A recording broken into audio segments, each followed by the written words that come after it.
The Staffordshire Eat Well project was set up to help older people to ensure that they have healthy nutrition. The Eat Well project stems from a piece of work that was done about 2 years ago now in relation to malnutrition amongst older people. Malnutrition is an under-recognised and under-treated problem that affects approximately 3 million people in the UK. It also costs the health economy approximately 13 billion. Which actually is more money than it costs for treating obesity. Staffordshire County Council did some research and discovered that there was quite a major issue in Staffordshire. We're finding through the project that actually this is a bigger problem than perhaps people realise. We already know in Lichfield that the number of people over the age of 65 is due to increase by over 50% over the next 20 years. This project is particularly important because it's helping to raise awareness around, what are the signs of malnutrition, what do we need to look out for in the community.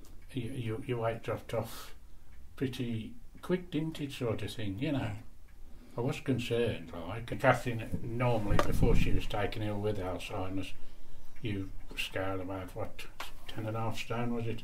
11 stone. I'm nearly 14. No, you was never that big. You wasn't, Catherine. It's just being lovely. No, she wasn't, honestly. It's very, very easy for older people to find themselves isolated, perhaps because of health problems or abilities. They find it more difficult to get out and about and meet people, and that can lead into loneliness. It can lead into not looking after oneself properly. It could be that people use their ability to undo jars or tins. It could be that people forget how to turn the cooker on. It could be quite a simple thing. One of the obvious ones for elderly is Alzheimer's disease, dementia in general. We was having our injections, I think, Injections, flu jabs and things like that. But this lady came to us, We filled this form in, and then later on they got in touch with us, didn't they? That's right. And they give us a diet sheet, which was very, very good. Yeah. They explained lots of things to us we could do, and you never felt after you was on your own, sort of thing. But she did tell us the diet. I'd explain the diet what I give Catherine, and they said that was very good. But then the diet they give me a bit more. More scope to try different things, like. Did they go through the how to make the foods fortified and things like that? That's really interesting. Adding the they told us things how to make the food better. Volunteers are absolutely crucial to this, because what we're trying to show is how you can have a group of volunteers who are trained, motivated and supported by AgeUK to actually help reduce the incidence of malnutrition. Malnutrition screenings using a validated tool such as the Malnutrition Universal Screening Tool is essential for the early identification of those who have or who are at risk of malnutrition. That involves a person having their height and their weight assessed and being asked some questions, and during the process they're assigned a score.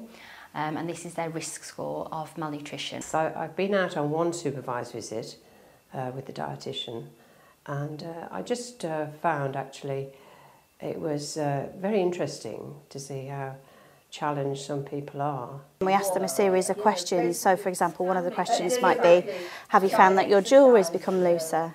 Because that's one of the key indicators that people have got unexpected weight loss that they might not have actually noticed. Catherine and Brian were both screened with the MUST tool, which is this universal screening tool to check for any being at risk of malnutrition, and they found that Catherine was at risk. So this is a follow-up visit to see if she's less at risk now than she was when she was originally screened. The finances, the cooking, I never done nothing.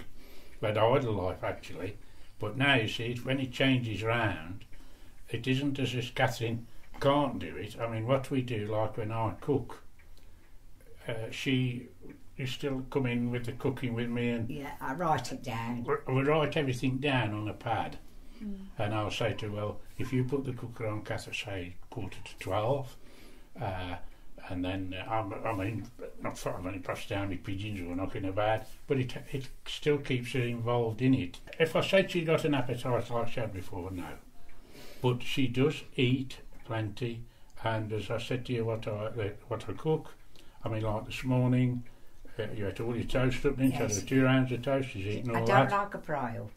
She don't have nothing fried now. She don't. I'd rather have toast and marmalade. Yeah.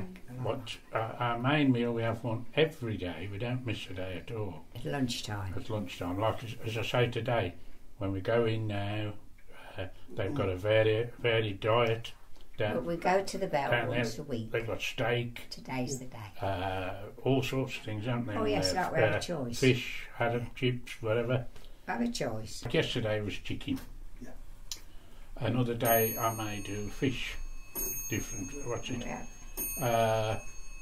We always have fish once a week. We always have fish once a week, and with varied things like, you know, Kath's favourite meat is lamb. Yeah, I love lamb. So what I do like, I get lamb chops. Like lamb? Yes, my favourite. Yeah, well I get lamb chops for you, don't I? Yes, but I mean, she doesn't want lamb chops every day. So I mean, like yesterday I done chicken. With our nutrition and dietetic service and many of other of our specialist services in the Partnership Trust, it's essential that we see the people that require those specialist services and those people that don't require those specialist services but still require some low-level support. There is a need to have some kind of service for those people, and Eat Well Staffordshire is ideally situated to provide that low-level treatment to people. We are going out and finding out their nutritional risk and dealing with their nutritional risk while still in their own homes before to hopefully prevent them getting admitted to hospitals. It will reduce the visits to GPs and the hospitals and hopefully help people stay at home longer in a healthy state of well-being. I'd like to emphasise that we are very, very grateful to these people. To everybody. Everybody's been kindness itself. Yeah, we're very, when very I grateful. had to go to the hospital. Because since they till they came, like, you didn't have anybody. Wonderful. Nobody cared. Nobody seemed to bother about it, like, you know. Nice having a phone number you can just. Well, that's what I mean. They just you know, didn't bother about us at all. Yeah. So now we feel that somebody cares, and it makes a lot of difference. There's a range of voluntary organisations that are really making excellent work on this project.